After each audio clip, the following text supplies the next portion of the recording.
Right.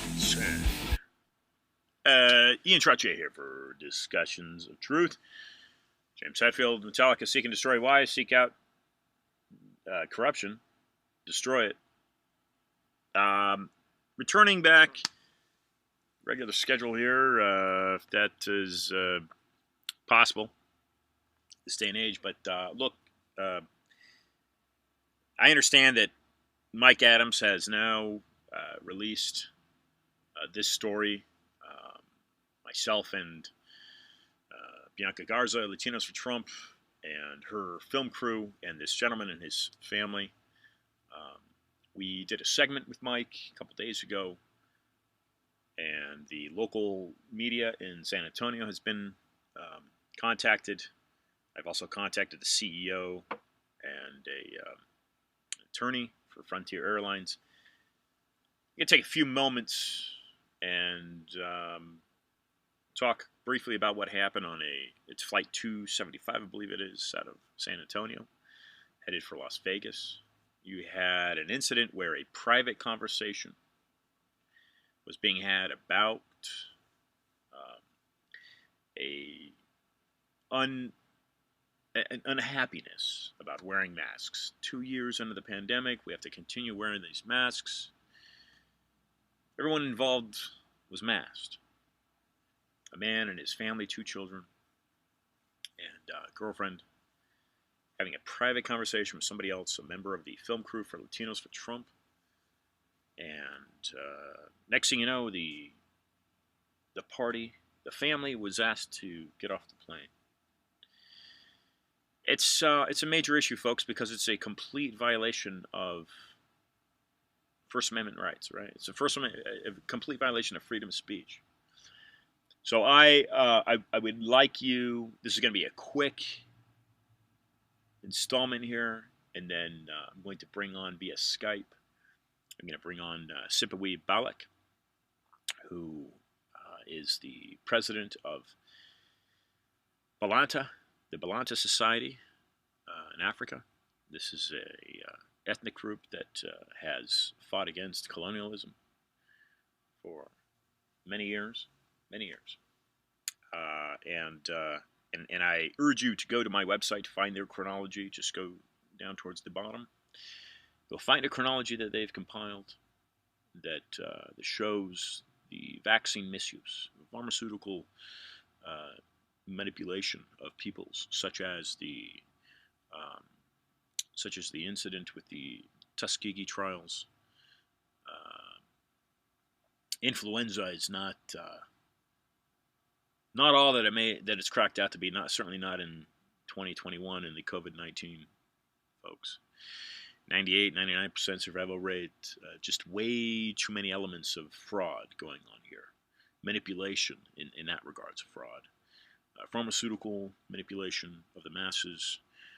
And Siphiwe a Yale graduate, I understand, will discuss some of these items with us today. About he sees, you're looking at these racial tensions nationally, internationally. But this isn't racism, in my view, folks. This is a global power structure that has been in power for centuries and centuries and centuries. And what drives this organization is the desire to dominate the human species and the planet. And it must be stopped. And Americans must continue.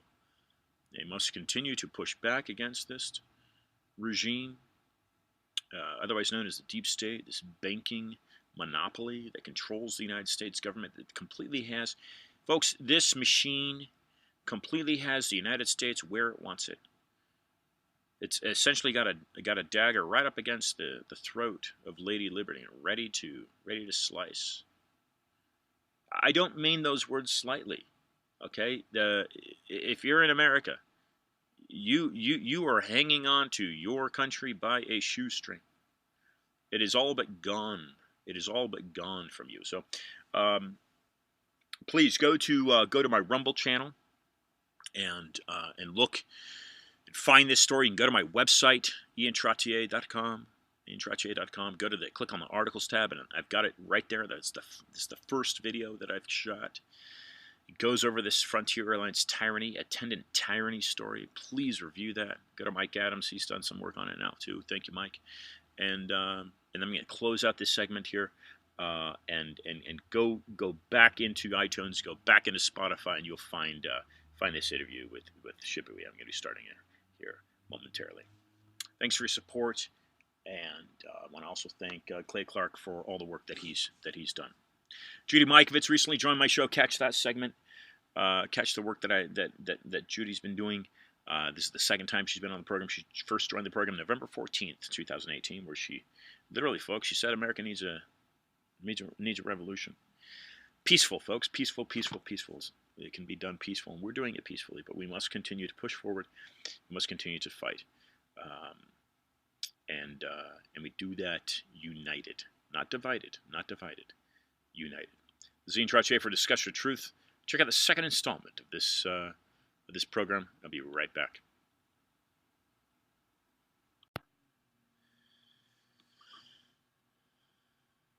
Okay, Ian Trottier here for Discussions of Truth, and let me see if I can do this again with Siphiwe Baleka.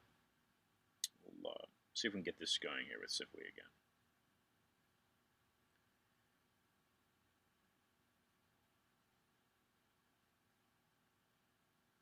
Siphiwe Baleka, ladies and gentlemen. Siphiwe Baleka. See if he's got the. We've got an audio. We just tried him. We had this audio.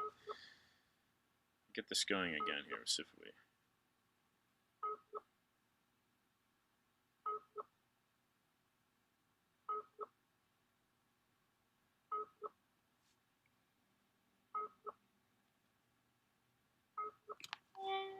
So we get this audio going here with Siphiwe.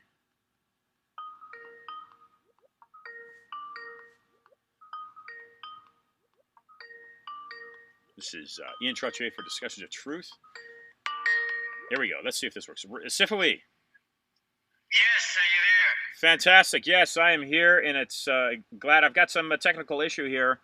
I'm going to start this technical issue, but I think we got it covered now. Welcome to Discussions of Truth, sir. How are you? I'm doing fantastic. Are we live yet or no? Yeah. Yes, we're good. We're live on a couple of different websites. So yes, we're ready to go. Okay. I was going to switch over to my computer, but we'll have to go off my tablet, I guess. Whatever works for you. Would you like me to call you back? Would you like to call me back? Is this good? You let me know. Yeah, try. Call me back one more time. It should be ready to go on my laptop. Okay, you got it. All right. So look, folks. This is Siphiwe Baleka. He's the president of the Balanta Society, and if you're not familiar with the work that they do, I urge you, please go to iantrottier.com. Click on the research tab, go down towards the bottom, and where it says other, worldometers.info, and I've got Microsoft patent. Where it says other, you'll find the COVID-19 chronology. They are not showing you this. This is put out by the Balanta organization, I believe the 24th of March last year, 2020. And it is just simply the most extensive research that I have found to date regarding the leading up to this, what is being termed as a pandemic, we find a 98% survival rate. The Tuskegee study is what he goes into. Siphiwe, this Balanta Society goes into. It's really, really appalling what you find. So anyway, so let's bring Siphiwe back onto the program, and he's let's see here, Siphiwe Baleka.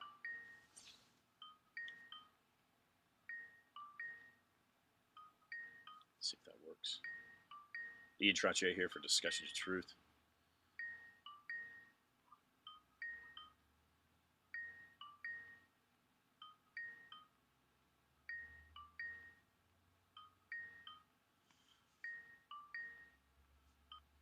Here we are. Here we are, Siphiwe. Hello.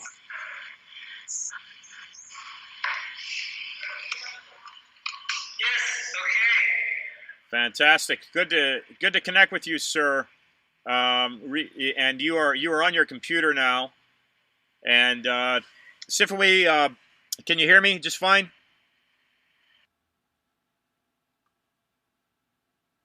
Did I lose you? Or can you hear me, Siphiwe?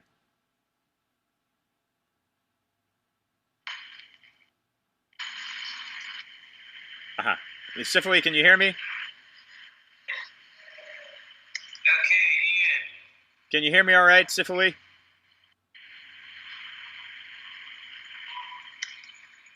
No. Okay. Siphiwe, Baleka, Siphiwe, can you hear me?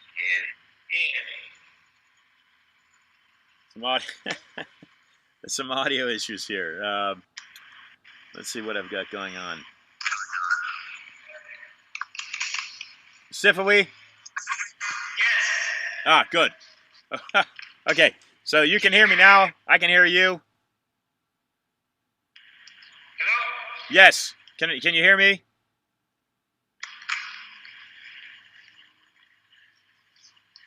Can you hear me now, sir? For some reason. Is it breaking up? Call me one more time. Okay, call you back. Sure. Okay, so we're obviously having an issue here with the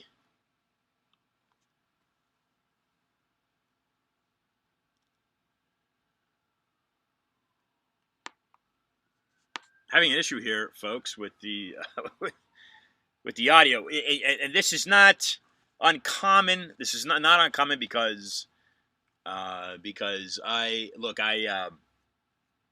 usually, for some reason, with the software that I have, I have issues with Skype. But with Skype is a system that I like using. But I simply have continual issues with Skype. So let's see if we can bring this again. And, here we are, Siphiwe. Yes. Okay. Sorry for all the technical problems. It's not a problem. I have issues with Skype. It's not the first time. But welcome, sir. Welcome to Discussions of Truth. Gonna hit the record button here for video. We are live on a number of my sites. Okay. It's not any problem. Please, Siphiwe, please make an introduction for yourself, who you are, and the work that you do. Okay. Thanks for having me. My name is Siphiwe Baleka. I am 50 years old. I was born and raised in Oswego, Illinois. I graduated from Yale University. I currently live in my ancestral homeland, which is Guinea-Bissau. Like many Afro descendants in the United States, for most of my life I didn't know anything about my ancestry or heritage until I took a DNA test. Discovered my paternal ancestors are the Balanta people. And now, I used to run my fitness trucking business in the United States, which was a health and wellness company for truck drivers.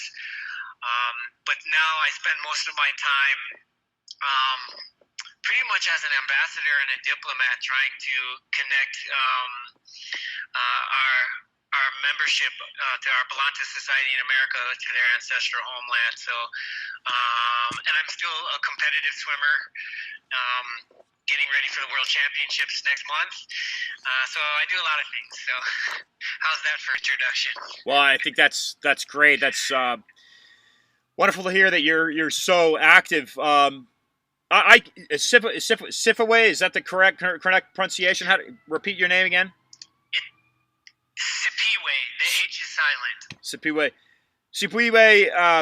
I came across the chronology that your organization, the Balanta Society, that your organization has put out last year, and it is the most comprehensive to date that I have found. Talk a little bit, Siphiwe. Talk a little bit about Balanta, and they are an ethnic group in Africa. What has made Balanta a little bit different from other cultures and groups in Africa, to my understanding, and you can elaborate on this, please, is that they have been successful in a sense that they have fought colonialism over the centuries. Talk a little bit more about who the Balanta are, the Balanta people.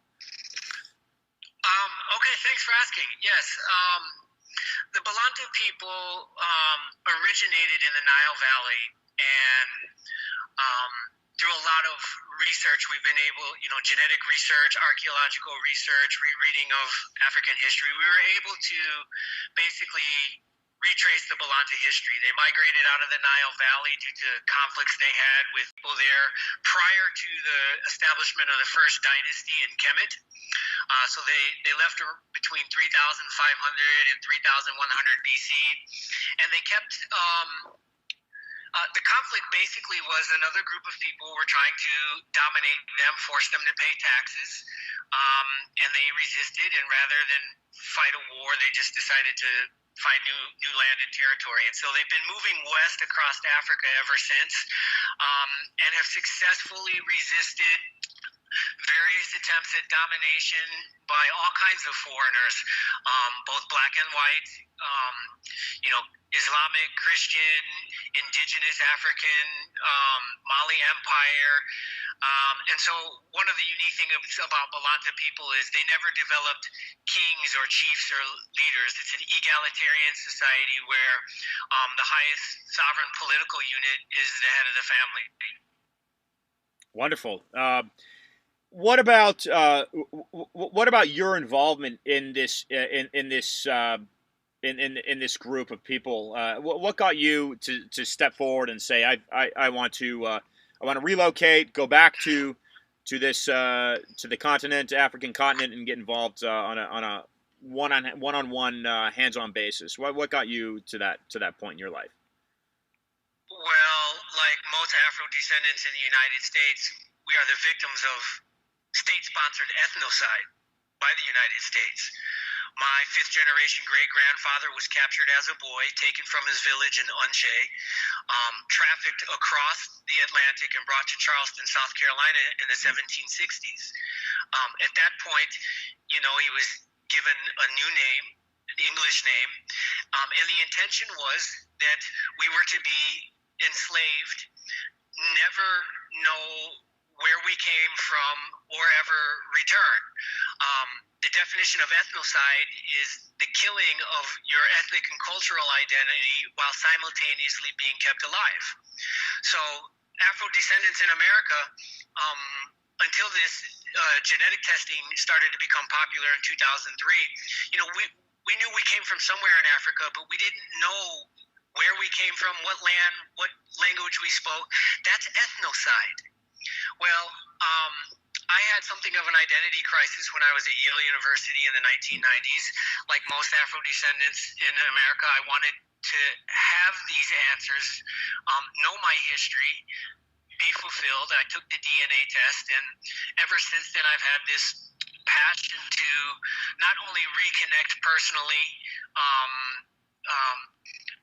I have this spiritual calling, but I set up this institution, the Balanta History and Genealogy Society in America, to help other people that have taken the African ancestry DNA test, found out that their ancestry is Balanta, help them learn the language, culture, and even repatriate and get citizenship if they desire it.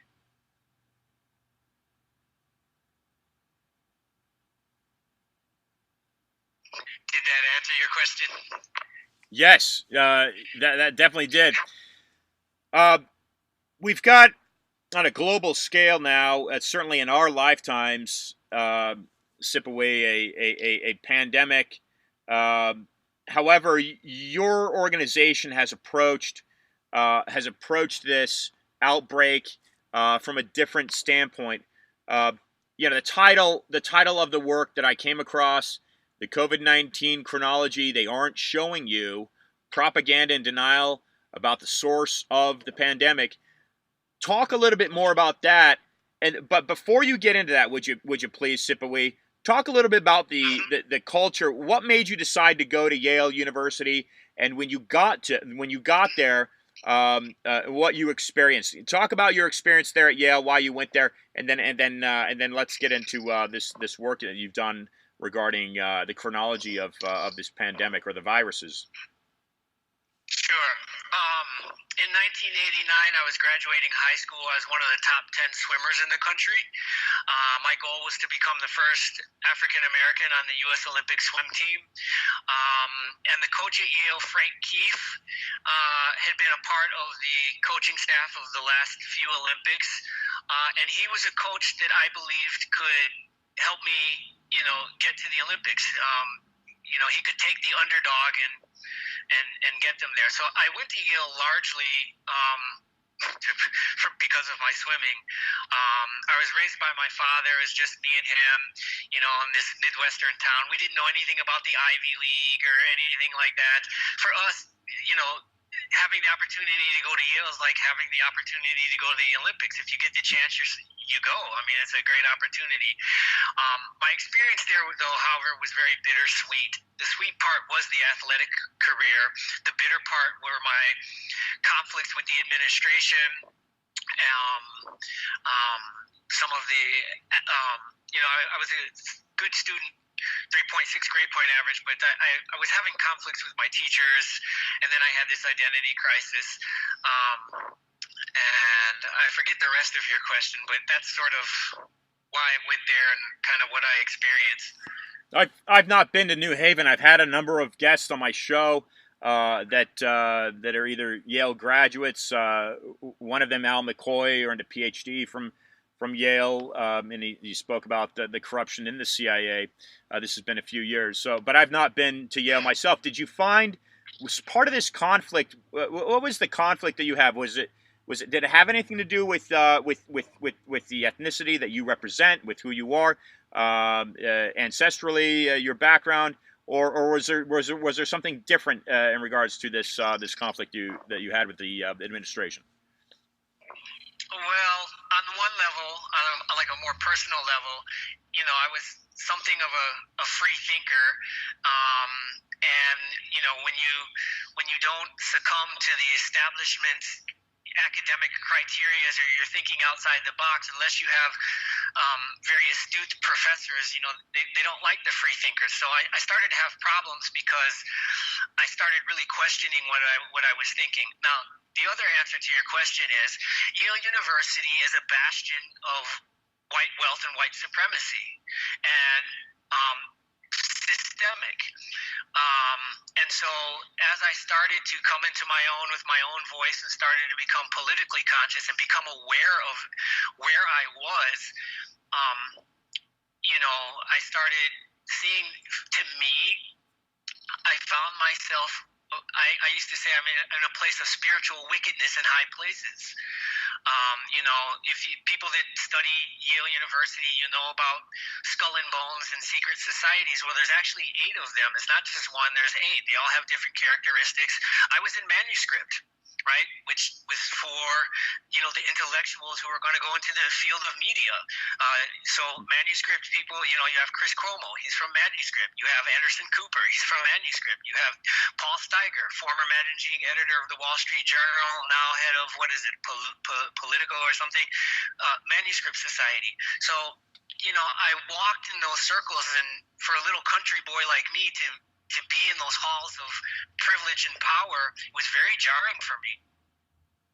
I didn't know that. So Cuomo and Anderson are both Yale graduates from this society called Manuscript?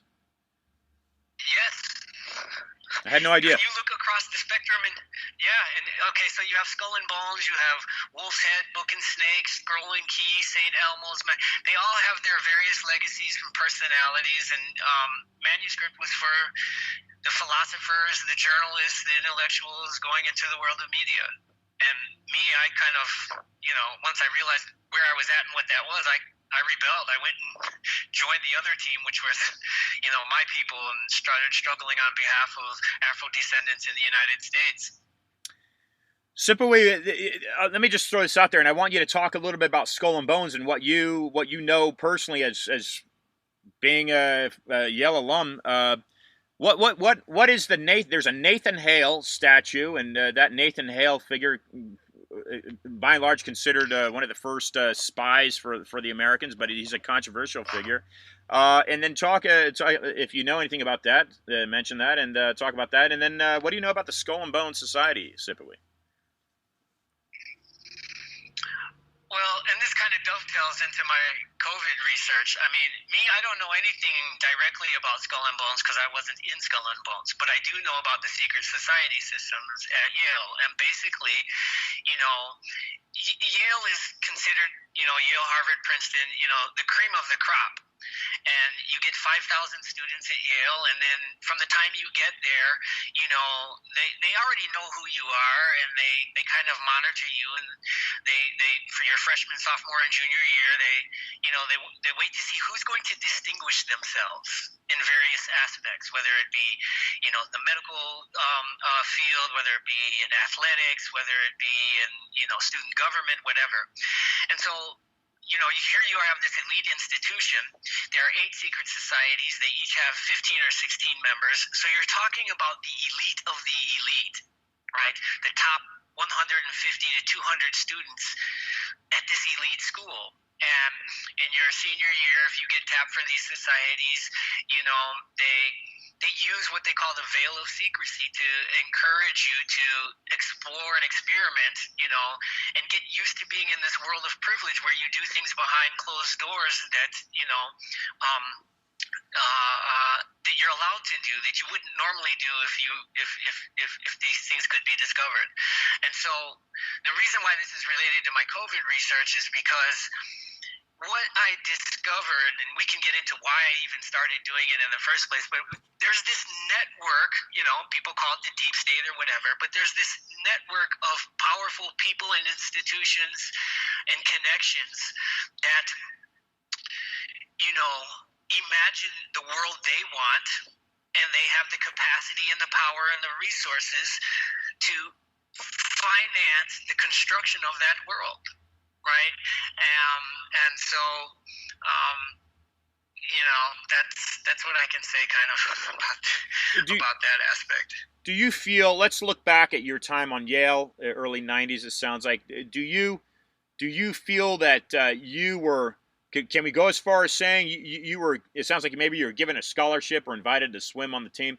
Were you exploited for your athletic ability? Do you feel? Yes, I think in terms of the admissions process, they look for certain profiles, and I fit the profile. I was, born and socialized. I'm Afro-descendant, but I was born and socialized in a 99% all-white community. They know everything. You have to submit your financial information, your parents' financial information, your background, your school records. They look at all these. So I feel that, I got into, not only Yale, I got into all schools that I applied to, including Princeton, Stanford, Columbia, University of Pennsylvania. I got into all those schools because at that time there were very few black swimmers with good enough grades. That kind of fit the profile. So if you could get me, then maybe others that they needed would follow behind me. So, I wasn't, I didn't have great SAT scores or anything like that, but I had a combination of stuff that they felt, yeah, we can take a chance on him because, he can come out and he can serve our system. Did you listen to the work that I did with Cynthia McKinney? What do you think of? What would you think of that? Well, I'm a fan of Cynthia McKinney's, and I started the interview, but as so often happens here, I get pulled away on things, so I didn't get nearly as far into it as I had hoped to. But yeah, thanks, Siphiwe. So let's get into the nuts and bolts here of why I contacted you, and let's get into, for listeners so they understand.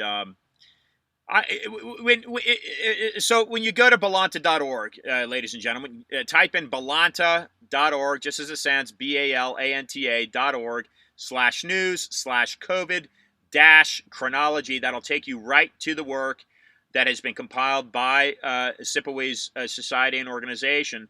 I will restate this. It says COVID-19 chronology. They aren't showing you propaganda and denial about the source of the pandemic. Is this many people are referring to this, Siphiwe, as a plandemic. Again, ladies and gentlemen, this is a highly intelligent individual with strong athletic skills. An Ivy League. He's an Ivy League product. Siphiwe, is this a plandemic? What's going on here in 2021 globally? So, the answer to that is yes, but when I say when I hear the word plandemic, it's a little more complicated and sophisticated. This thing didn't just happen randomly. The research, my research attempted. My father once told me, he said, if you want to solve a problem, you got to go to the origin of the problem. And so what I was attempting to do was do just that. What is the origin of this? When did it start? And it goes back, a lot further than just 2019 or 2020. When I talk about the origin, I'm talking about the research agendas that produced a whole line of medical developments and biochemical weapons development. That stuff has to be planned, and it has to be organized, and it has to be financed in order to produce the things that we see now. So I just kept looking at things and compiling notes and just putting it in chronological order, because unless you're involved in the inside, and sit on these boards or these companies, unless you're involved on the inside, you won't know how this tech company over here is related to this research institution over here, and how that's related to this other institution over here. You won't be able to connect all the dots. And so what I was just trying to do was just try to line up all the things chronologically so that a person, would have a reference to embark on further research, to say, oh, these things are connected, and this thing happened just before this thing happened. And when you do that, I find there's a utility where you can start to see that that there's I guess the word today is plutonomarchs, right? These super rich and super wealthy people that had their hand in both agribusiness, pharmaceuticals, nanotechnology, policy making at the highest level, behind the scenes and in front of the scenes. So that's kind of how it started. And at the time, my wife was from China. And so when the whole thing started, before it really became what it became in the United States, I was getting firsthand information from my wife's family in China about what was going on and the fear that they had. Some of us may remember that, there were reports people just dropping dead in the street, and there was a lot of fear and panic in China at the time. We were sending face masks to China, back in, the first month that they had started reporting this in China. So I started getting information at that time and wanting to know about what was going on in Wuhan, and that's when I started doing research. And then what was your wife? Is she Chinese?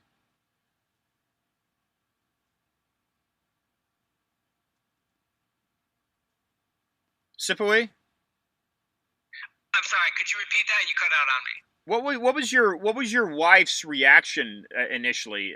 Is she Chinese ethnically, and is that her nationality? Yeah, she was born and raised in Luzhou, which is south central China. It's a city of about 3 million people in Guangzhou province. And she was very worried about her family. And basically from the very beginning, they were talking about how, they were on lockdown. And when they go on lockdown, they take it very seriously. It's not like in the United States. I mean, lockdown is lockdown. You're not leaving the house, and nobody's out on the street. So you start your chronology, Siphiwe. You start this chronology, or whoever's compiled this, whether it's you or a collection of people. You start it, and you start with Plato's Republic, eugenics and COVID-19. Plato, Aristotle. Talk a little bit about that. From your research, where and why the origins start that far back? Well, so the first thing I did was set a context, right? And that context is that this is coming from someone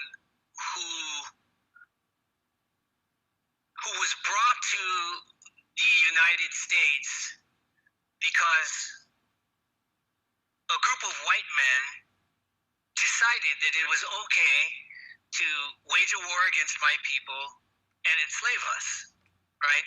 So the context is I don't have to be convinced of the capacities of some people to do the most evil things in the world. Okay? Now, as a result, so the chronology, it starts with a prehistory, and I use this quote. It says, the experience of apparently autonomous white policies adds up to a picture of genocide if one is on the suffering end of them. Right? So you have all these disconnected autonomous things, right, that from my perspective, right, look like genocide. So the idea that a group of people could plan such a thing that we're experiencing now is not absurd for me, because my people have suffered 8 generations of such a thing. Right. Now, as a result, so now I have this critique of just Western society, like how could they produce this? And so the chronology goes back to this idea of, yes, there is in the cradle of Western civilization, right, philosophical foundations for population control. Right? And so the United States, founded on Western society, likes to go back to its Greek philosophers at Yale. When you take an introductory philosophy course, first thing they teach you is, Plato, Socrates, Aristotle. So first you have to start at the origin. Where in the Western world, the origin of this modern day plutocracy is the word, plutocracy. What is the philosophical origin of this mindset that you need population control that led to eventually eugenics? So we start there, and then, I go back to the slave trade and how, they were doing medical experiments long before the Tuskegee, experiment. They were doing medical experiments on my ancestors without anesthesia, and saying that this was okay to do because they're not humans and they don't feel pain. Just some of the most absurd kind of thinking. But you have to set that foundation so that when you come to the perceived absurd thinking that something like this, it could be a pandemic, it's not so absurd when you put them right next to each other. That's incredible. I never heard that this type of research, anatomy, or that these slaves were actually subject of this. I haven't heard this before. It is even, they're not only enslaved, but now they're becoming guinea pigs for these different sciences. Go ahead. Yeah, for example, the modern practice of gynecology started with an American Medical Association doctor who was experimenting on the genitalia of black women without anesthesia. Mm. That's how the practice of gynecology started in the United States. Medical experimentation on black women. During the time of slavery, if someone got sick, right, they were considered appropriate for medical experimentation. So the entire establishing of the medical institution in the United States was built on the evil practices of doing things to my ancestors. So it's not a stretch for me to think, okay, now what are they doing with this, COVID thing? There's a book, and I have to go back and look at the author's name. There's a book called Rockefeller Medicine Men.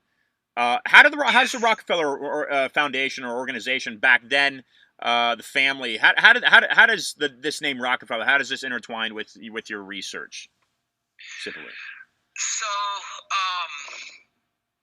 I'm looking at it right now. Back in 1901, the Rockefeller Institute for Medical Research was founded. Right. On this board was a guy named Simon Flexner,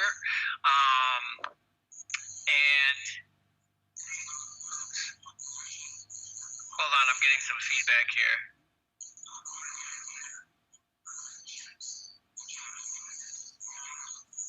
Hold on 1 second. I don't know where this feedback is coming, but I need to turn it down. All right. So, yeah, the Rockefeller Institute, back in the early 1900s, they had connections, political connections, media connections.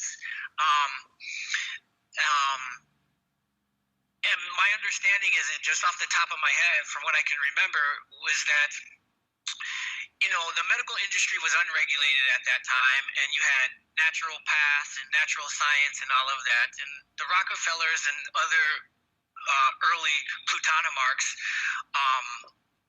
wanted to monopolize the medical and pharmaceutical industry. And so basically what they did was they used their money to establish the American Medical Association, and then they used that to sanction medical schools. And if you weren't teaching the kind of medical science that they wanted, if you were, that was drug-based and chemical-based, the American Medical Association wouldn't approve your program. And so this is how they controlled the research agenda in modern medicine. They wanted to get rid of the natural competition that they couldn't control and make sure it was drug-based and pharmaceutical-based so that they could control the money. And the chronology goes into the details of who exactly did what and when through which institution and what the results were. So Siphiwe, when this coronavirus, when this COVID-19 coronavirus, there are many different coronaviruses, but when this COVID-19 breaks out, you're with your Chinese wife, and what are your initial thoughts? What was the process of you going from, okay, well, here's this pandemic, to saying, well, wait a second, well, maybe let me take into consideration these other studies and the history, the way your father taught you to research, you're applying those skills, and you're saying, wait, this is maybe not so much a pandemic. Now I'm looking at the history, I'm looking at decades, I'm looking at the science, the testing that's been done on my people. We're taking into consideration possible eugenics at play here. When does this become a plandemic for you? When does this become an organized outbreak, a pandemic outbreak that may have been may have been created in a laboratory, man manipulated and man manufactured? Well, I had been to China many times. I'd been to several cities and stuff like that. Um, and so I was interested in finding out what was going on in Wuhan. And the more I looked into that laboratory in Wuhan and started to see that there were a lot of connections to the plutonimarks from the United States and the NIH and that Zheng Li's research, um, they say follow the money. And so, in the beginning I was thinking this was a Chinese thing. And then I started looking into the Wuhan laboratory, and then I started finding out how the first samples got to the Wuhan laboratory, and how these Chinese researchers were flying back and forth to Canada, and how that lab was actually, that P4 lab was set up. That was not strictly a Chinese affair. And that's when I started thinking, follow the money. And I didn't believe that this thing started because some Chinese person ate some bat soup. I didn't believe that. What I know from my experience in the world is that there's another story, but they're not telling us the truth. And then I got information that I found out that in September, just before, what did they report the first outbreaks in China? It was December of 2019, I think it was. Yeah. I found out in December, all the top Chinese virologists met in a hotel in Wuhan, right? They had a meeting. To me, I'm like, is this a coincidence? Why would all the top virologists meet in Wuhan just before the outbreak?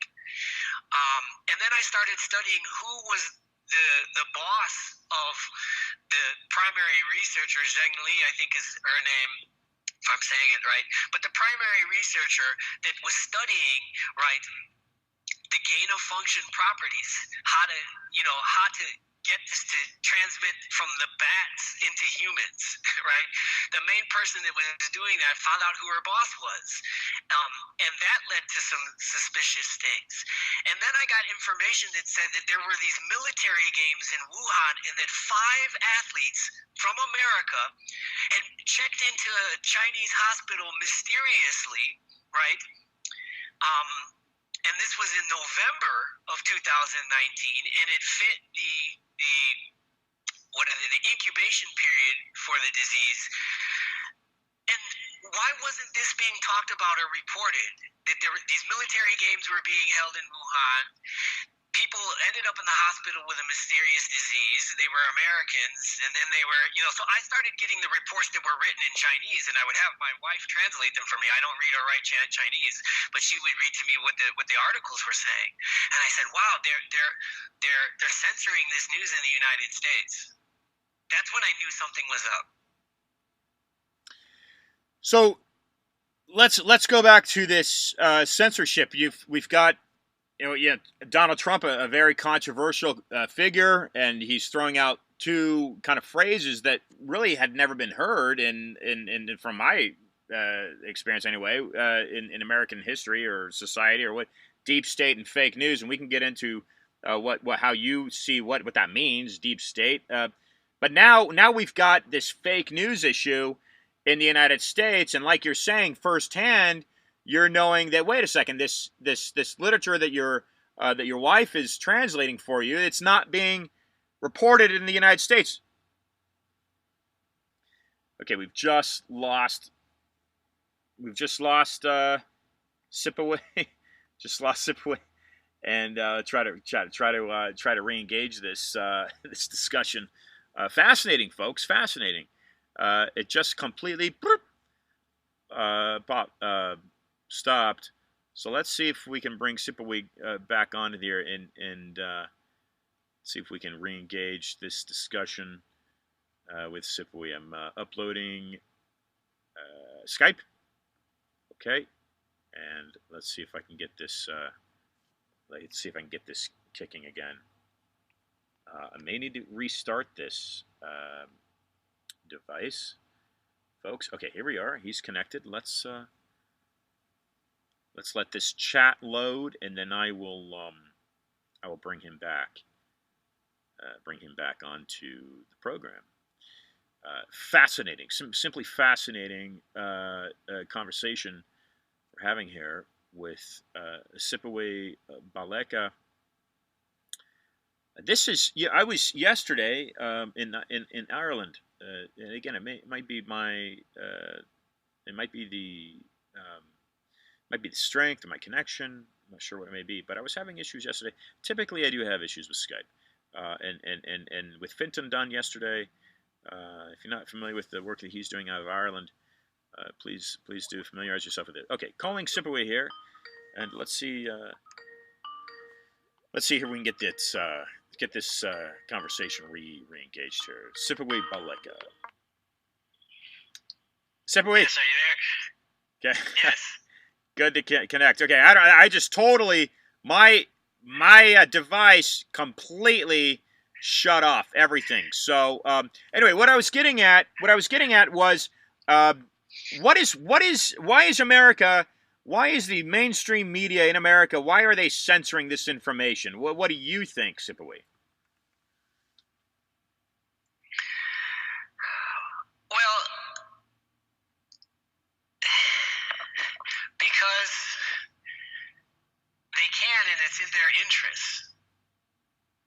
Okay? America is not a democracy, right? It pretends to be a democracy. And now it's a tool for the plutonimarchs. The whole world is. Now, we live in the information age, and people can access information, right, just like I did, from all around the world. But the media is not reporting on it because there's billions of dollars at stake to be made, right? And the people who are involved in that game, right, control politics and the media and society, because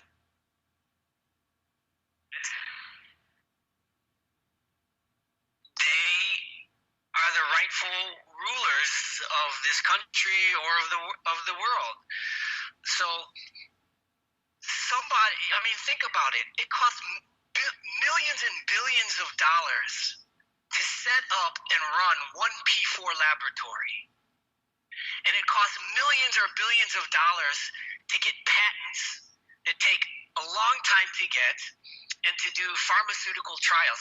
Why would someone invest billions of dollars in a P4 laboratory that you have to hire some of the most highly trained scientists, right? Like the Harvard scientist that they were paying $150,000 a month stipend, right? Who was illegally transferring information from the United States to the P4 lab. Why would people invest billions of dollars to study this thing if they don't have a plan to get that money back? Right. Yeah, that's exactly right. Their plan is convince the whole world,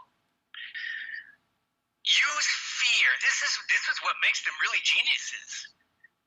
They know that fear is an important tool, right? And if they can make the world afraid that you could catch a disease and die if you don't get this vaccine, right? Then the whole world is going to want to get this vaccine. And then if you have to keep taking it or getting boosters or things like that, right, then they're going to keep making money. And these same people, right, these super wealthy people, they want to control the population because of the inequalities and the injustices that exist in this society. So there's a merger between the pharmaceutical industry, the food supply, the agricultural, agribusiness industry, and the technology industry. And if you look into, for example, like Bill Gates, he has his hand into all of that. And if you look who's behind Bill Gates, Bain and Company, which, they're skull and bones from Yale, they're the ones that orchestrate Bill Gates. And if you look at who their partners are, who they're private consultants, and who are their clients? They're Halliburton, they're Blackwater, they're all of these companies that are engaged in what? Going around the world, mercenary imperialism, right? So that they can get the world's resources and use them to live the life that they want at the expense of the rest of the people. So you ask me, why are they censoring this stuff? They're not going to tell on themselves. And if you're living a relatively comfortable life, right, and you're not willing to commit class suicide, right, and sacrifice, your life, your livelihood, right, if you're benefiting from this privilege, and it's white privilege, but it's even gone beyond that. It's now a plutonimarch privilege, right? And one of the big banking companies, in the chronology I talked about, I think it was 2007 or 2010 or 2012, right? It was Citibank, and they talked about putting your financial eggs in the plutonimarch basket, investing in the assets that are important to the plutonimarchs, and that you shouldn't even be concerned with the massive inequalities. That doesn't even matter. Right, so they're not going to tell on themselves. They're just they live in a world that we can't barely even fathom, and they're enjoying. Most of us, that I know, can't just go to a restaurant and spend $30 without having to really think, can they afford that? And then you have people that can spend $3 million without thinking about it at all. Like $3 million is nothing for them. So it's a vastly different world. They're not going to tell on themselves. These media companies, they set them up, they control them, and they use, for example, these institutions to groom people, right, to take over. So, for example, let's say you go to Yale and you're in manuscript and you want a career in media. Well, you have dinners on Sunday nights with the people who are running the Wall Street Journal and CNN and all of that. And as long as you're willing to be groomed by them, what do you think happens when you graduate from Yale? Right? You get a job with them, and as long as you perform, and right? So think about it. CNN, Anderson Cooper, right? Chris Cuomo. They're both from the same. They're brothers. Training camp. Okay, it's not a coincidence. He was on ABC 2020. Now it's on CNN and all of this. So again, what I'm saying is, it's very rare that someone's going to commit class suicide and give up that privilege. So when you get into these positions, you're only going to rock the boat so much. You're going to do what they allow you to do, and if you step out of that, everybody can see what happens. You lose your career, or worse. So let me add this to this, and 3 weeks ago, Florida Representative Anthony Sabatini is state rep, and he's running for the federal seat. I asked him about the Federal Reserve Central Bank. He says on my show, he says the Federal Reserve Central Bank is unconstitutional. It needs to be repealed. We look at this super wealthy class, such as Bill Gates, Warren Buffett's to Jeff Bezos of America. Yet then on the other side, Siphiwe, we say, well, the federal government's in a $30 trillion debt. Inflation is now at a 30-year high. We're just getting off of a major lockdown where the middle class has taken a huge hit.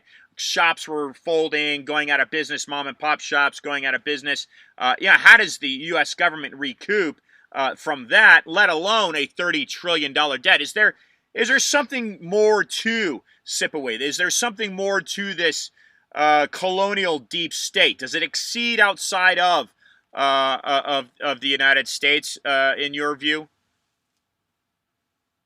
In my opinion, absolutely. They don't care about the United States. They're globalists. They want a one-world government where they control the whole planet. The United States is just a tool for them. Well in my said. opinion. Well, I like how you said that, Siphiwe. I like how you say that. Expand on that. So when we say they or them, the globalists, what does that mean? Help listeners identify a source. Well, that's what the chronology is for. So all your listeners, right? If you want names, dates, facts, companies, policies, and agendas in chronological order, that's what the chronology is for. Now, so this is me talking generally. Right now, in this stage of human history, right? You can travel around the planet in one day. You can get from the Western Hemisphere to the Eastern Hemisphere, or vice versa, right, in half a day. We have the information age. So, there used to be a time that if you wanted information, you had to physically travel to a library, and if they had that specific book, you had to go into, stacks. There was a time factor for getting information. There was a time factor for getting from one place to another place. Now we live in a global society where we're interconnected almost in real time, anything we want to do, okay? And so now when you look at the real power in the world, and this was noticed back in the 1970s, it's multinational corporations, okay? All of these, super rich people, they don't recognize national boundaries. They do business in all countries. There's no, I just doing business because I want to make my nation big and powerful and proud. Those days are long gone, right? So when I say, when you ask me, is this deep state, is it bigger than the United States? Well, it's like, we're almost getting to the point where not only do national boundaries don't matter, planetary boundaries don't matter, okay? If you can escape this planet, which they are, these rich people are planning to do with SpaceX and all of that. Elon Musk is not the only one that is thinking about this. He's just the one out in front talking about it the most and succeeding the most. You have, they see leaving the planet as a viable option rather than solving the problems of the planet. Okay, some of those who can't make it off the planet, what are they doing? They're going, they have seminars for the super rich elite where they talk about going to the southern tip of Chile and how to set up bunkers, right? And how to set up your private mercenary force to protect your private property so that when this Armageddon thing gets out of control and they can no longer control it, that, they can be off in an island somewhere or a remote place, right? While the rest of the world goes through the chaos and struggles to survive. So these people are not thinking about national development, right? They're looking at transnational opportunities. If I need cobalt from the Congo or Nigeria or from Jamaica, I go there and I take it. If my processing plant is in Germany or it's in Canada, then I take my raw materials from here and I bring it there. And then if my market is over in Asia, right, that's how they think. There are no borders for them. And that goes into issues like, diplomatic passports and citizenships, right? They control you and how you can move and travel on this planet, but they don't have those same restrictions. So let's take for instance at the top of this chronological list, you've got ID 2020, and a few weeks ago I was sent an article by a woman out of Dublin that had spent 3 years, Siphiwe, 3 years researching quantum dot tattoo, ID 2020, and the correlation to vaccines. And Siphiwe, she sends this to me. She says, "Hey, would you be interested? Would you be open? Would you be open?" She approached me as, "Would you be open?" Because she couldn't get the message out. And I says, "Yes, of course. I'm familiar with ID 2020. Yes, of course." So I post her. I think it's 15 pages. She's written this article. It's massive. A 15-page article. I posted to Medium.com, which happens to be owned by Microsoft, my understanding. And within 2 hours, Siphiwe, within 2 hours, the entire account, not only the article, but the entire account is taken down. And I'd been writing various things once in a while on Medium for a few years. So talk a little bit about what's happening. Is this a transhumanism issue, or is it? How does that evolve into eugenics, survival of the fittest? What's happening with vaccines? You've said it very well in regards to, and I think you're alluding to this when you talked about manipulating our ways of traveling and that sort of thing, and how boundaries are dissolving. Talk a little bit about what you've encompassed as happening overall with this vaccine issue. Well, okay, so you brought up the MDOT technology, for example, right? This is a good example of what I mean by pandemic. People that are just hearing about this technology now today may not realize that the reason why you're hearing about it, or you might be seeing an example about it, is because they started this research 5 years ago. And it was funded 5 years ago because somebody 5 years ago, right, anticipated the need for this technology. And so a lot of resources were marshaled to take it from an idea in somebody's head to make it into an actual manifested product now. So this is what I mean by a pandemic, right? That it was an idea that was funded through a research institution that took some of the top brains, and they might not have understood the full, scope of what was going on, but they had their little role to play. And if you're a researcher and you're getting research dollars and you're kind of excited about these things, you're not really aware of how you're being used, but the people behind it are, and then they produce this thing that they want, and then they unleash it on the world. Now, you brought up, the connection with eugenics, and this is why my chronology has to go back to the, not just the early 1900s, but even before that, because what you're going to see is that the eugenics movement that started in America was transported to Nazi Germany and then came back to America, right? You're going to find that there's a lineage connection to those players in the eugenics movement, right?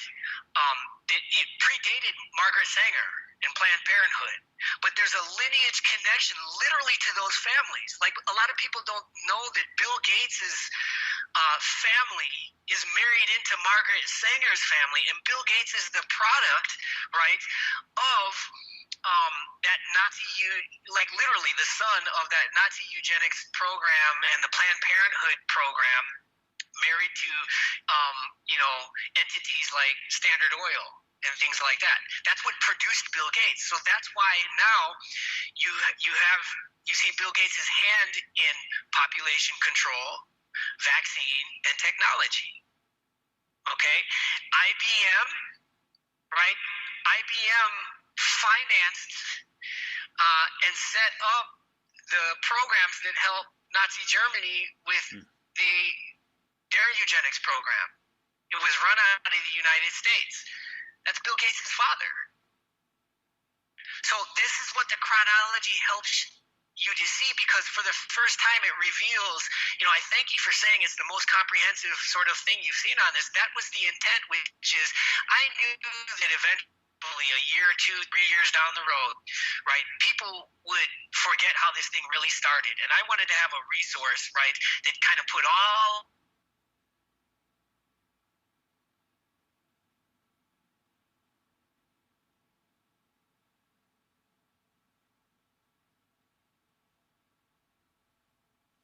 Got a freeze here in Skype.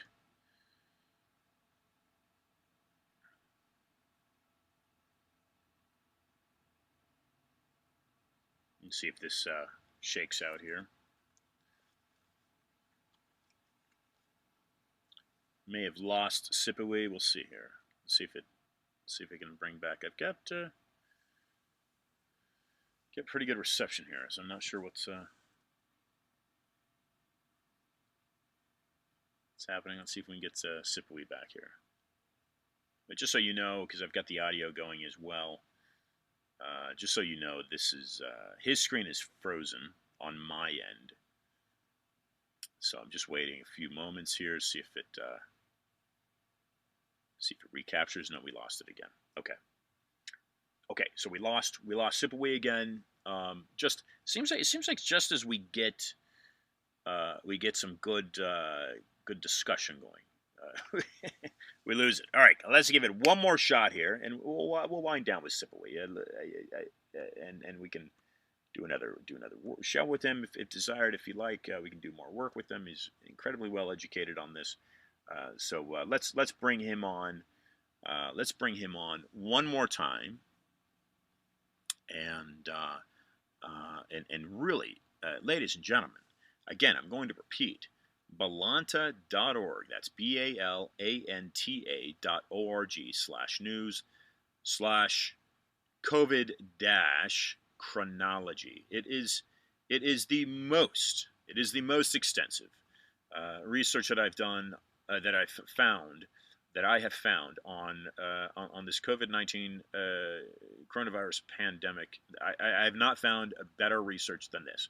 Okay, so we're redialing Siphiwe. He's just texted me. We're bringing him back on here. Rethread him into the program, and we are streaming live at iantrottier.com and also discussionsoftruth.com, and it's a number, in addition to a couple other sites, a number of other sites. So reconnecting here with Siphiwe. Yes, Siphiwe. Yeah. Yes. Continue, please, sir. Good to reconnect. Yes. So, like you said, there is a deep connection with the eugenics movement. It's a lineage, actual connection between families and institutions that succeeded each other. They're connected, and they're connected to agribusiness. Okay, so for example, if you want to do population control, right, then you would want to make people sterile. And if you genetically modify food that make people sterile, and then you take over a big company like Starbucks, and they source the ingredients in most of the food that they sell, including the coffee, with the genetically modified food that has been proven to cause cancer and cause sterility. And then you are able to make companies like a Starbucks into this global, right, cafe that everybody, is eating and drinking from.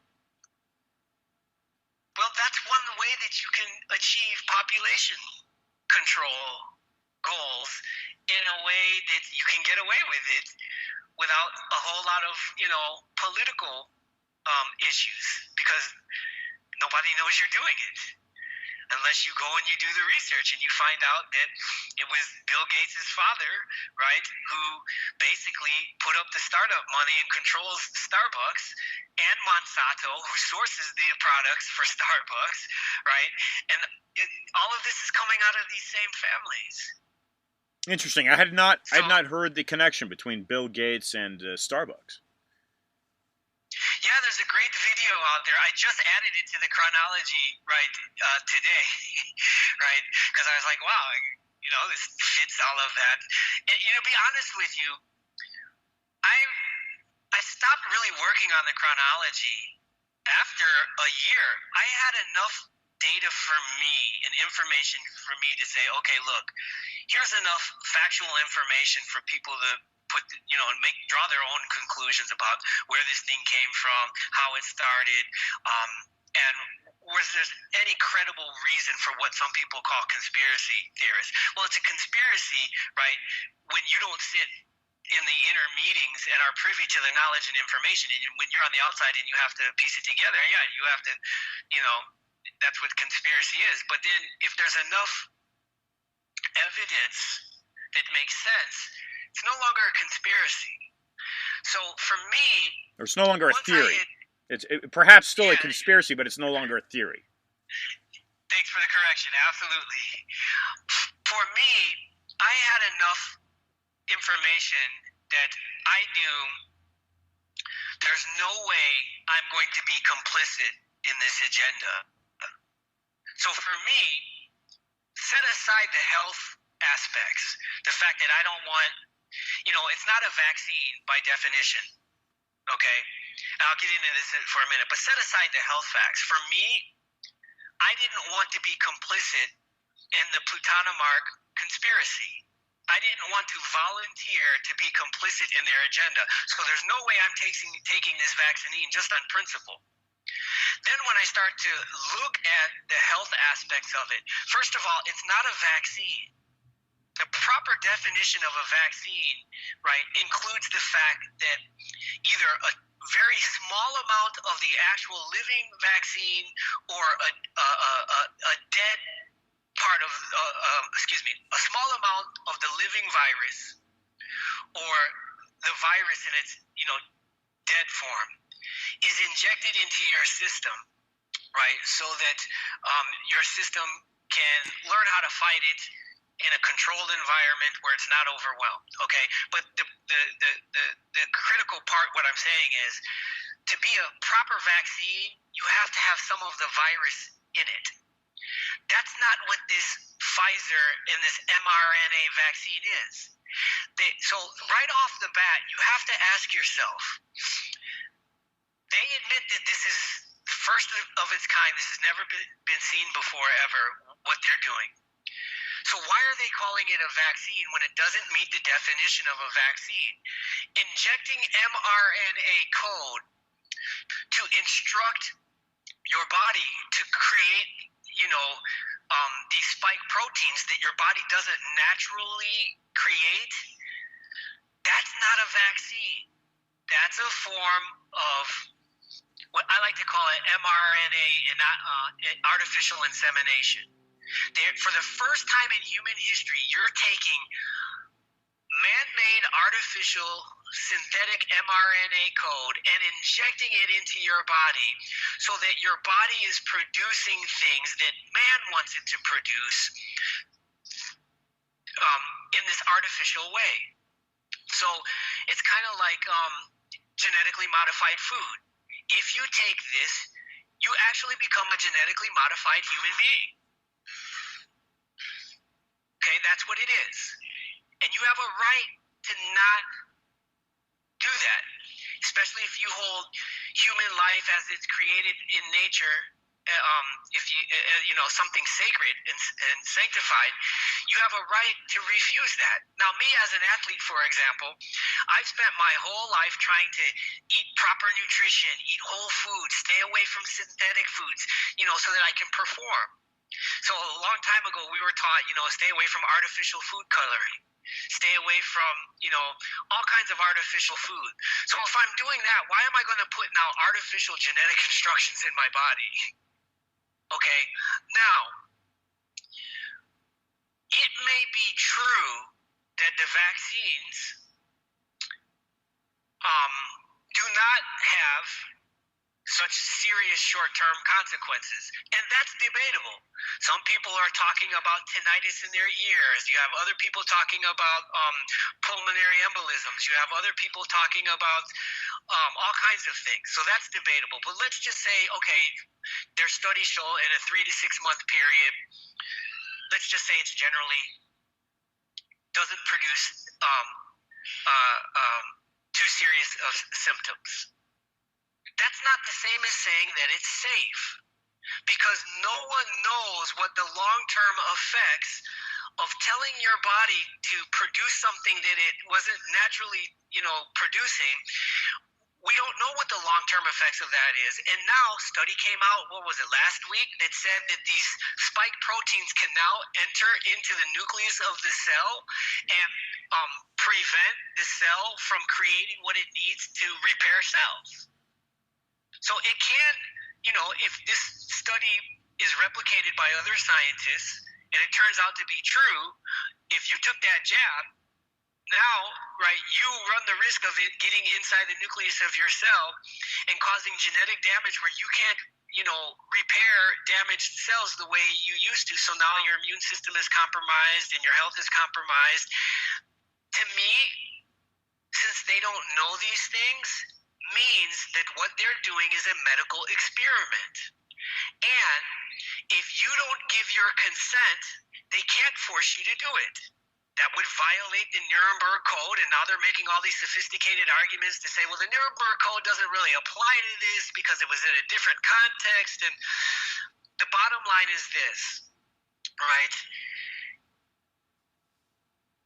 If they mandate these things, right, or the bottom line is this. One, right, we don't know what the long-term health consequences are of injecting synthetic software code into your DNA.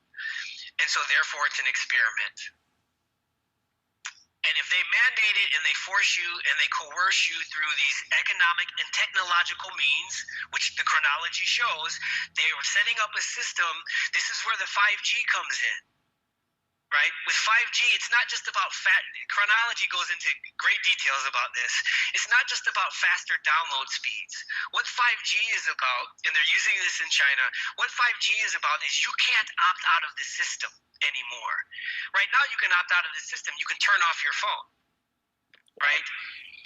You can opt out of that but imagine a day you step out of your house, the facial recognition says, oh, Siphiwe stepped out of his house. You got all of these cameras on me, right? Straight away, if I want to get an Uber, I just say, I want an Uber. It shows up at my door. I don't have to go on my phone to do it. The facial recognition and the voice recognition and all of that, right? So they can, in real time, know everything and control everything. And so what they're saying is, we will allow you to participate in the economic system so you can survive, but you have to do it under these conditions. And we set the conditions. And so if you refuse those conditions, right, they literally, you can't go grocery shopping, you can't travel, you can't access your own funds in your bank account. You won't be able to survive. And this is where this one world government and a universal basic income comes in, which is, okay, we'll give you a universal basic income, but there are conditions. Well, what if you don't accept those conditions and the universal basic income is the only way you can really survive unless you go to the extremes, to move to a wilderness place where it's difficult for them to reach you. So we're looking at a complete integration here of what Klaus Schwab is saying is the great digital reset, a great opportunity to not let a crisis go to waste, of course, is a buzz phrase that's caught on the recent years. And you've explained this very, very well, Siphiwe. What is it that you see happening where you live? Are people waking up to this, or are people realizing that, hey, this is a complete, not to not use the word matrix, because this is, there's a couple things I want out of this. You just presented this very well, Siphiwe. What is the reaction that you see around you? How are people reacting to this? Are they realizing this overreach, this complete tyrannic government overreach, and now it's on a global scale? And then I want you to get into who you think this may be running this. I know you've mentioned these globalists, but define that a little bit more from your research and who that is by definition. Well, I mean, that's one of the reasons I left the United States and moved to my ancestral homeland of Guinea-Bissau, because at least here I have natural organic food, right? It's not genetically modified, and I'm not going to starve. There's plenty of sunlight. I get plenty of vitamin D, and I boost my immune system. And the reach of the Plutonimarks is not so immediate and great. So where I'm at here, is a vast difference. Like, I don't even think about COVID anymore. Right. I'm not even thinking about it. The prospect of mandatory vaccinations where I'm at right now is so remote. It's not an issue for me, But a lot of our members of our Balanta Society in America, right, they have reached out to me asking for religious exemption letters, right, because they're now getting notifications, right, that if they don't get vaccinated, they're going to be on 60-day suspension, and then if they still don't get vaccinated, they're going to lose their job. So for me, it's a totally different world, right, than what's going on in America. I don't even think about COVID, and the vast majority of people here, you know, Guinea-Bissau is one of the top 20 countries for COVID. Like the number of people and the percentage of population that's been infected.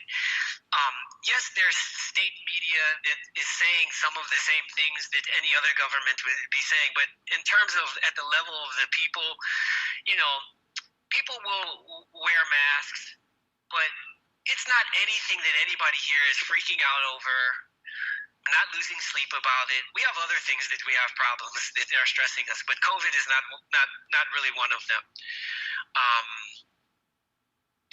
Now, your second question was something about naming the names, or who do I really think is behind it? Or... Yeah. Who are the globalists?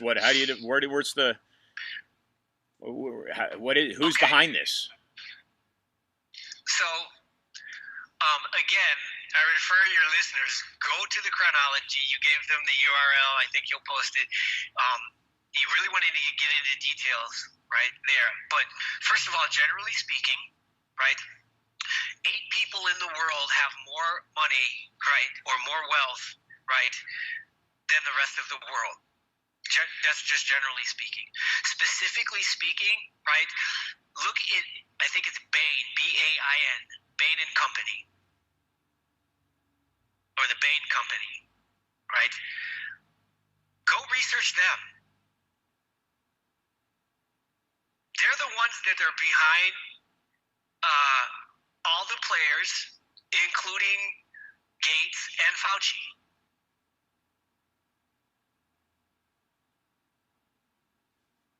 Very interesting. Right? And when you research them, you're going to see that their tentacles reach into CIA, State Department, military contractors, Federal Reserve. You're going to see Mitt Romney's involved, right, at a very high level, right? But look into that. In Balanta, we have a word for these people called Befera, right? They steal people's souls, right?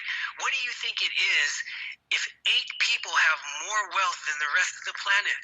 In the United States, the 400 richest people in the United States have more wealth than the 50 million Afro-descendants in America. 400 families have more wealth than all the black people in the United States. So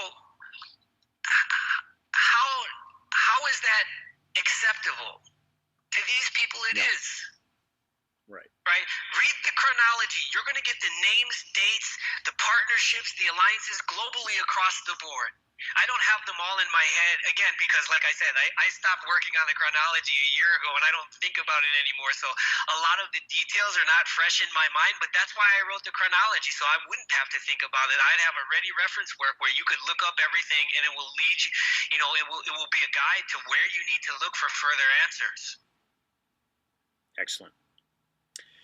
Siphiwe, I'm going to make a couple introductions for you, see if you're interested in that, and I'm also going to send you a couple items to look at, and I thank you very much for the incredible work that you've done, and I've enjoyed my time with you immensely. I look forward to keeping in touch with you. I'd like you to please leave some, as we wind down here. I'd like you to leave some words for listeners. They can be whatever tone you'd like them to be. I want you to leave listeners with kind of a closing, some closing thoughts, closing statement, something to walk away with, Siphiwe. Okay, so when you reach the point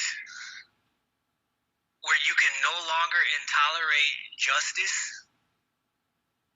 you will either develop a psychosis or a mental health issue, or you'll become a revolutionary, which means you'll become an outlaw. And that's the price of freedom. You either habituate yourself to injustice, which will produce in you your own psychosis, or you become a revolutionary, which means you will become an outlaw. That is the price or cost of freedom.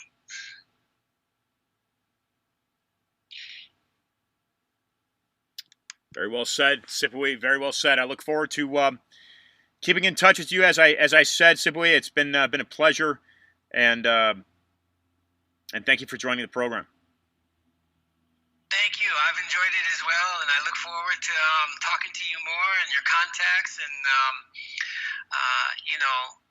basically finding a way to create a world of justice. Ladies and gentlemen, Siphiwe Baleka.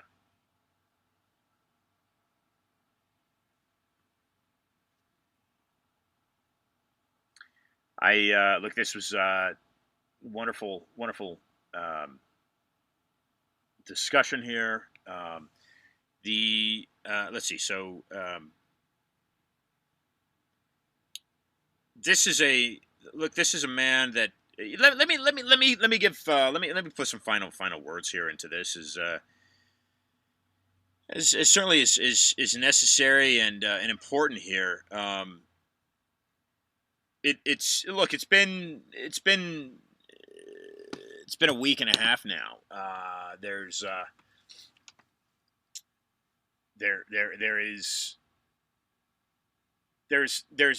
definitely now, and Americans becoming consciously aware of this, that there is an outside mechanism. There is an outside banking mechanism that clearly is controlling the mechanics of American life. Now, what's debatable is what that organization or element of organization, what their objective is. Asking me, the objective is to dismantle, destroy, disintegrate the constitutional liberties given to those that are part of that system known as the United States of America. Someone recently mentioned to me that it's not the United States of America that is the people, that is the banking organization, but the people are the United States for America. I have to go back and research that and clarify that, but that's what somebody has told me recently. Regardless, I pull back and say, okay, well, it is the Constitution, the Bill of Rights that give people these liberties, and the corner liberty is religious freedom. It simply is. Going back to the development and foundation of the country that we know, with Star Spangled Banner representing them, the cornerstone is the Pilgrims. It's just the way it is. Okay, and the Pilgrims, through deliberation and the evolution of what became that 1776 government and independence from England, that in itself there incorporated freedom of speech and freedom of press and other freedoms, but religion is the cornerstone. And so as I pull back, and if you've listened to the work that I've done recently, what is the ultimate manipulation on the human being, regardless of their ancestral background? I was talking to somebody today who's got Jewish background in him, and this person says, "Well, I've never owned slaves, yet I'm pigeonholed just because my skin is light and eyes are blue into being a racist." This is not true. But what I'm getting at is the ultimate manipulation. Regardless if you are Native American, regardless if maybe you're Aztecan or you're Mayan or whatever it is, the ultimate manipulation on the human being is to define creation. Okay, that remains a mystery. I mean, you may put your faith in the Judeo-Christian Bible, and that's your choice. You may put your faith in a Quran, or you may put your faith in a religion. However, what is an inalienable right, as far as I'm concerned, you may disagree with any type of religion, and you may simply say, "Hey, it's all coincidence, and I'm nothing more than a product of this planet that I walk, or that you're born on." Okay, and that's your right. And you may say none of the religious angles are accurate and correct. All of this is simply coincidence. Whereas all of this meaning your interpretation of reality. But the ultimate manipulation is for a group or an individual or something to constrain you into conforming to their interpretation of reality, or, as I said, creation. And that is why I urge you to always question any type of authority. Do it. And I don't care where you are, if you're in Australia, Canada, China, I don't care where you are. It is your inalienable right, talking about another inalienable right as a human being. Unless you're listening to this and you're not a human being, but if you're a human being, it is your inalienable right, as far as I'm concerned, to question authority, to ask questions. And there are organizations and groups that control various aspects of day-to-day life on the planet that do just that, and are motivated to do just that, meaning manipulate your understanding, concept, practice, interpretation of your existence and how this planet and universe came to be. And when those powers, when those structures grow so powerful that you no longer are able, as has happened throughout history, left and right. You can look at all the examples. But when that power structure begins to control you and your ability to question,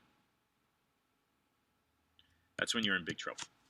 And right now, from everything I can see, as that constitution, that republic, that constitutional republic, practicing democratic values based off of Plato's Republic, and other Greek philosophers, historians, politicians, statesmen.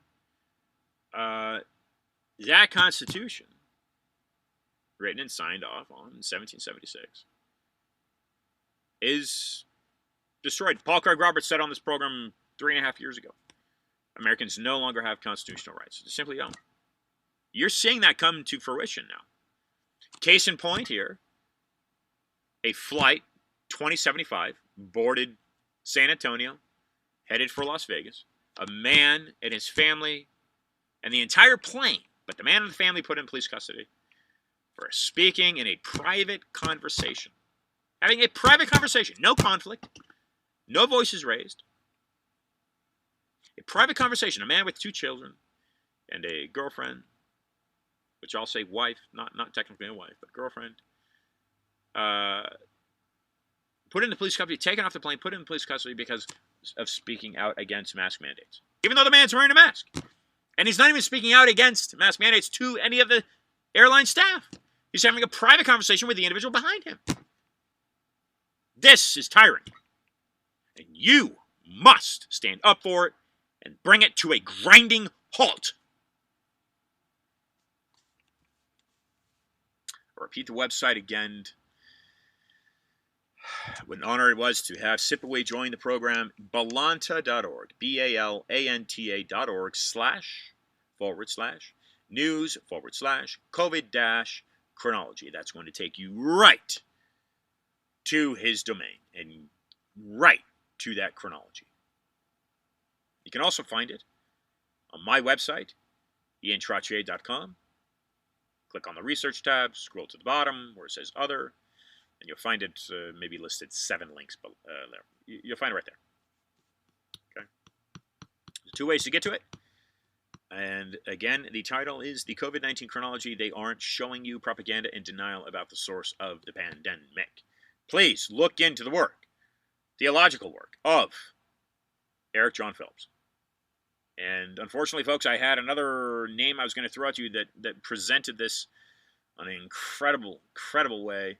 For some reason, it's not in the history library in the YouTube that I'd found it, but I will bring that to you because it is very important, so that you, as Siphiwe said, follow the money.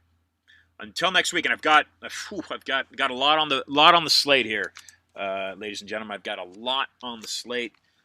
This Saturday, I will be joining the Earth Show. You can find them, Earth Show. Just type it into your browser. 8 p.m. 10 p.m. Eastern Standard. I will be joining their program. This Sunday, I'll be doing another show. This Sunday with Lucas Hall, who is suing. I believe he's suing the Biden administration over mask mandates. And his quote is, you can find this on Business Insider. His quote reads, "Conspiracy to interfere with civil rights." No longer are people using conspiracy theory. People are coming out and saying conspiracy. Conspiracy means an organization that attempts to control and achieve an objective in a secret manner or undisclosed manner without you knowing it. Anthony Sutton, former Stanford Hoover Institute, walked away from Stanford because of censorship in the early 70s, wrote a book, The Federal Reserve Conspiracy. Last week, I will reiterate, 3 weeks ago, Anthony Sabatini, a politician based in Florida, mentioned the Federal Reserve is unconstitutional and needs to be repealed. More and more Americans are realizing this, ladies and gentlemen. More and more Americans are awakening to the fact that they're, as Brigadier General Robert Spalding said on this program 2.5 years ago, have been invaded by a stealth enemy. Okay, so that will be Lucas Hall joining this program this Sunday. I believe the time that we've got is 5 p.m. Eastern. I have to go back and I'll repost. You can find me on Instagram and follow that on Instagram, Ian Trottier on Instagram. Next week we'll be speaking Nazism, and how elements of that were supported and financed by Americans. Yes, what a concept! My goodness, deep state. Dean Roeder will be joining the program, and later in the month, on the 24th, Dr. Peter McCullough scheduled to join Discussions of Truth, folks. I want to also mention Shannon Kroner, Dr. Shannon Kroner out of Los Angeles, doing excellent work, and she'll be joining the show here at some point.